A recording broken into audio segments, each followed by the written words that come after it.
Hello बच्चों, कैसे हो आप सभी। आशा करती हूँ आप सभी बहुत अच्छे होंगे। तो बच्चों, आज हम एक नई पुस्तक शुरू करेंगे, हिंदी पाठ्य पुस्तक ग्रेड 4 क्लास 4। तो चलिए शुरू करते हैं। चित्र कथा।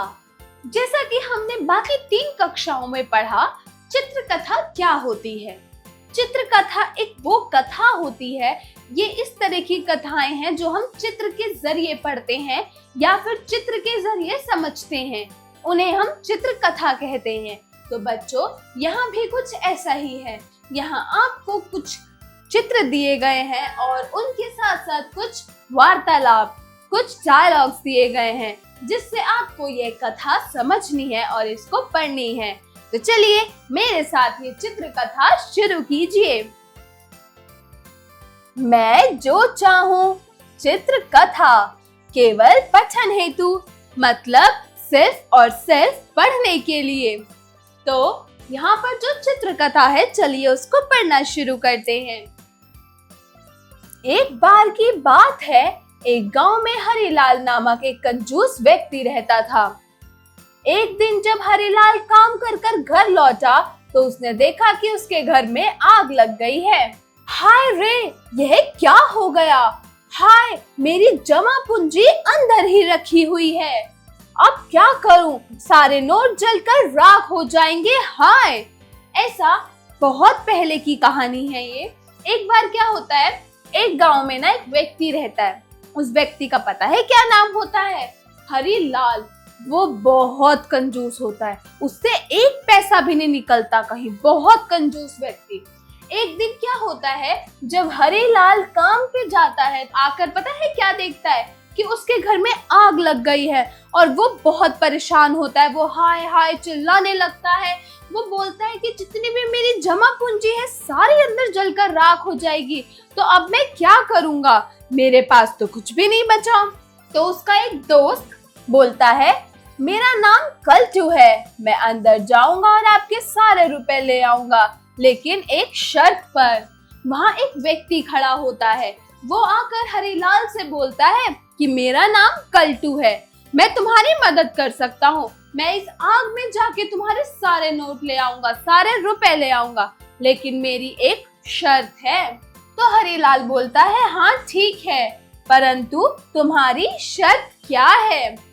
तो कल्टू बोलता है, मैं जो चाहूंगा वही आपको दूंगा और बाकी का खुद रख लूंगा। ऐसा कल्टू बोलता है कि अगर मैं नोट वो लेकर आऊंगा, वो मैं सारे रुपए लेके आऊंगा, तो जितनी मेरी मर्जी होगी मैं उतने ही तुम्हें दूंगा, बाकी सारे रुपयों को मैं अपने पास ही रख लूंगा। तो हरिलाल बोलता है, मुझे तो मंजूर है, लेकिन जल्दी जाओ नहीं तो सारे रुपए जल जाएंगे। रुपए रसोई की अलमारी में एक थैले में रखे हुए हैं। लुटेरों को छलावा देने के लिए मैंने वहां थैला रखा था।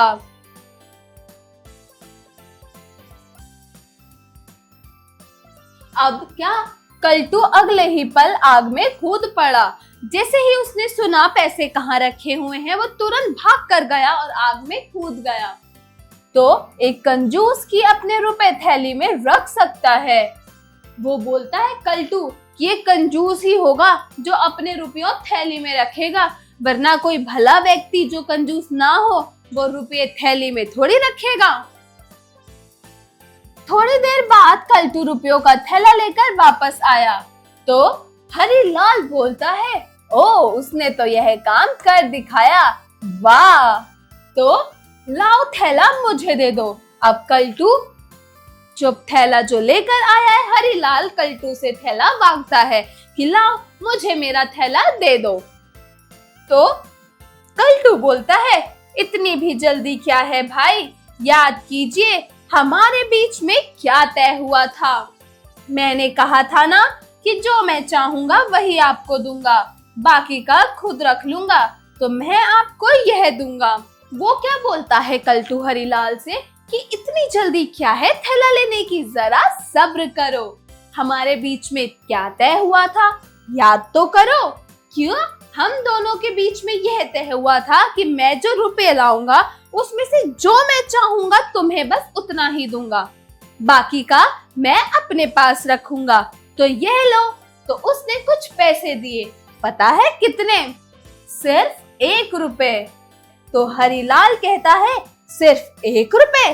धोखेबाज, मेरा थैला मुझे लौटा दो, वरना। तो वो पूछता है, कल्टू, वरना तुम क्या करोगे, बताओ तो जरा। तो हरिलाल बोलता है, मैं तुम्हें न्यायाधीश के पास ले जाऊंगा और जेल में डलवा दूंगा, तुमने मेरे साथ धोखाधड़ी करी है। फिर क्या? फिर नगर के न्यायाधीश के पास चलो, वही मामला झट से निपटा लेते हैं। हर जिले का, हर नगर का एक न्यायाधीश होता, तो वो क्या करते हैं, वो नगर के न्यायाधीश के पास जाते हैं और वहां पर झट से अपना डिसीजन यानी कि अपना मामला झट से निपटा लेते हैं। तो कल्टू कहता है, ठीक है, तो फिर चलो। तो जल्द ही मामला न्यायाधीश के सामने पहुंचा। न्यायाधीश ने कुछ देर तक उस पर विचार किया और उस पर अपना फैसला सुनाया। कल तो न्यायालय का आदेश है कि तुम रुपयों से भरा थैला हरिलाल को लौटा दो और वह 1 रुपए खुद ले लो बतौर इनाम। न्यायाधीश पता है क्या फैसला सुनाते हैं? न्यायाधीश बोलते हैं कि जो तुम ये रुपयों का थैला लेकर आए हो, ये इज्जत से तुम हरिलाल को लौटा दो और वो जो 1 रुपए तुम हरिलाल को दे रहे थे वो तुम रख लो बतौर इनाम, यानी इनाम के तौर पर। तो कल्टू बोलता है, लेकिन न्यायाधीश जी, हमारे बीच तय हुआ था कि मैं जानता हूँ कि क्या तय हुआ था।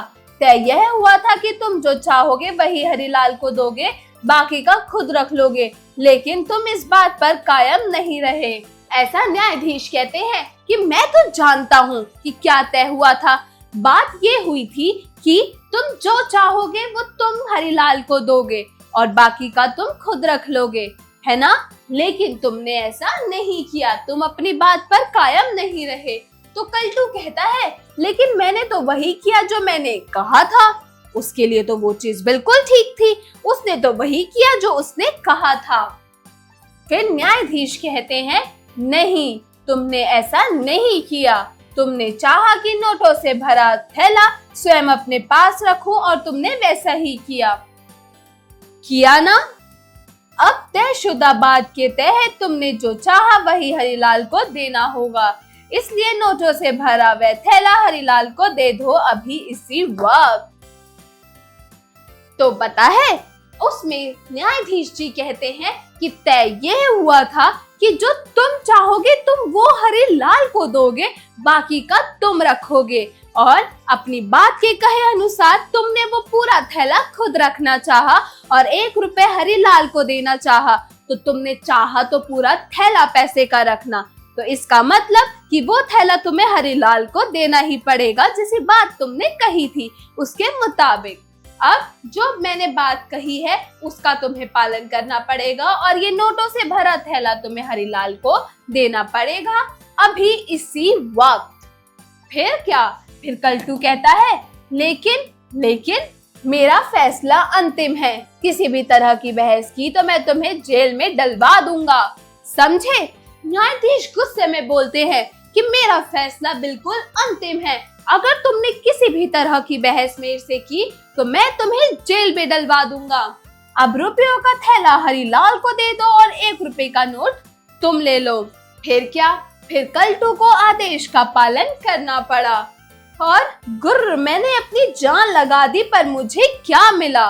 मुझे तो कुछ भी नहीं मिला। तो हरिलाल बोलता है, सही फैसला हुआ है, न्यायाधीश जी जिंदाबाद। और क्या? और कल्टू को उनके आदेश का पालन करना पड़ा।